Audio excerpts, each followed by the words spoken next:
जिस इमरान खान को पाकिस्तान की फौज का सबसे बड़ा दुश्मन माना जाता रहा है, क्या वही अब आर्मी चीफ असीम मुनीर से हाथ मिला सकते हैं? और क्या इस सुलह की कीमत है $1 अरब? आइए जानते हैं।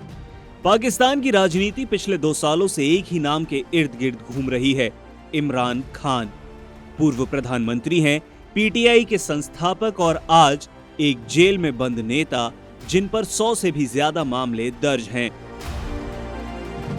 लेकिन पाकिस्तान में ये आम धारणा है कि इमरान खान की गिरफ्तारी की असली वजह कानूनी नहीं है, बल्कि उनकी पाकिस्तानी फौज से टकराव है, खास तौर पर मौजूदा army chief field marshal general Asim Munir से। अब इसी कहानी में आया है एक ऐसा मोड़ जिसने इस्लामाबाद से लेकर लाहौर तक सियासी हलचल को तेज कर दिया है। तो आखिर पर्दे के पीछे क्या चल रहा है, आइए जानते हैं। सीक्रेट मिशन और पीटीआई के 2 चेहरे।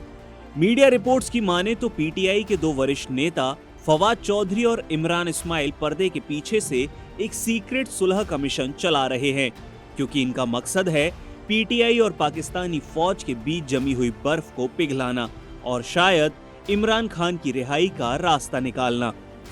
ये दोनों नेता अब खुले टकराव के बजाय संवाद और समझौते की रणनीति पर काम कर रहे हैं। अदियाला और कोट लखपत जेल तक शिफ्ट हुआ है फोकस। अब तक इमरान खान की राजनीति अडियाला जेल के इर्द गिर्द घूमती रही, लेकिन अब जो फोकस है वो शिफ्ट हो गया है कोट लखपत जेल लाहौर तक। और यही बंद है पीटीआई के कई बड़े नेता, शाह महमूद कुरैशी, मियां महमूदुर राशिद, एजाज चौधरी, उमर चीमा और डॉक्टर यास्मीन राशिद।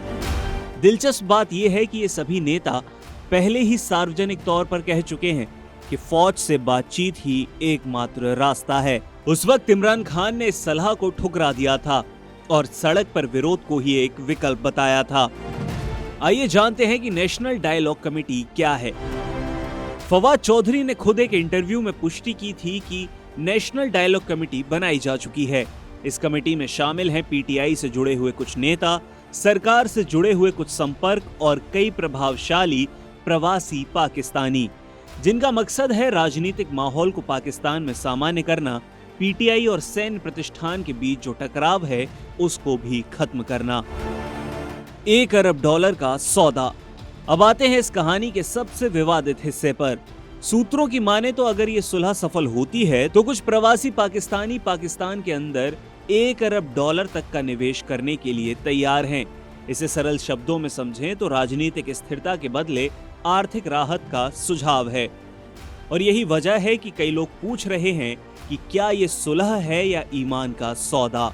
हालांकि इस दावे की कोई आधिकारिक पुष्टि तो नहीं है, लेकिन पाकिस्तान की डूबती हुई अर्थव्यवस्था को देखते हुए ये प्रस्ताव बेहद ही आकर्षक माना जा रहा है। अगर ये डील आगे बढ़ती है तो इसके 3 बड़े असर देखने को मिल सकते हैं। पहला है पीटीआई का नेतृत्व बदल सकता है, क्योंकि ज्यादा प्रैक्टिकल और उदार चेहरों के सामने आने की संभावना है। दूसरा है इमरान खान के सामने सबसे कठिन फैसला होगा, वो समझौता करें या फिर अपने पुराने स्टैंड पर ही अड़े रहें। और तीसरा और सबसे महत्वपूर्ण, पाकिस्तान में पहली बार खुले तौर पर यह स्वीकार किया जाएगा कि राजनीति और फौज के रिश्ते बिना संवाद के नहीं चल सकते। लेकिन अगर यह कोशिश नाकाम हुई तो पीटीआई के भीतर की टूट और गहरी हो सकती है। क्या इमरान खान असीम मुनीर से दोस्ती के लिए हाथ बढ़ाएंगे या फिर टकराव की ये कहानी अभी और लंबी चलेगी? पाकिस्तान की राजनीति में अक्सर असंभव को ही मुमकिन होते देखा गया है और शायद ये ट्विस्ट भी अभी आखिरी नहीं है। आपकी राय क्या है, हमें कमेंट में बताएं।